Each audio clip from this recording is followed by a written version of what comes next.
Ça fait un peu mal. C'est quand tu casses une prise en fait. Si tu veux, le problème c'est que tu casses une prise et tu pars en vrille quoi.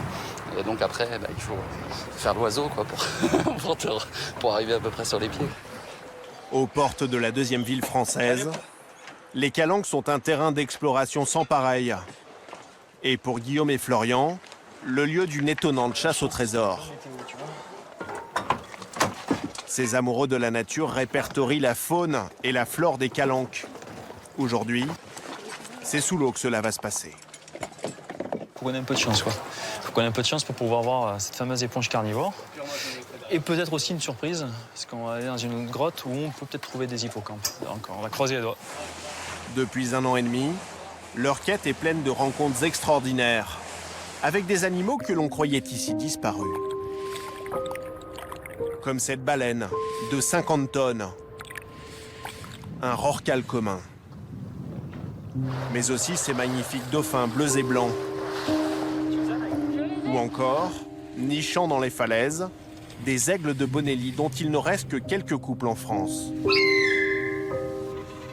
Des fous de Bassan, et même, à l'intérieur d'une grotte, ces chauves-souris. Toutes ces images sont rassemblées dans un projet pédagogique à destination des écoles de Marseille pour montrer un autre visage de la ville, loin des faits divers qui font la une de l'actualité. Le moteur, c'était vraiment de redonner une fierté aux enfants, quoi. Que de se dire que le voyage, le grand voyage, il est à 2 pas de chez eux. Aujourd'hui, objectif moins 26 mètres. C'est dans cette grotte que les plongeurs pensent trouver la fameuse plante carnivore qui se nourrit de crustacés. Au bout de 30 minutes de recherche à l'aide d'une torche, Asbestopluma hypogea finit par apparaître.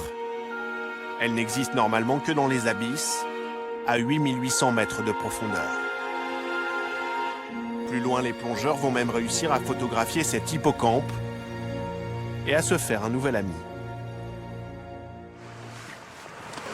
Petit poulpe, il est tout jeune celui-là. Je faisais des photos, il était sur le côté, et puis après il a joué dans les flexibles. Et après j'ai dit bon, écoute, remonte avec moi, tu repartiras. Ah, ça y est,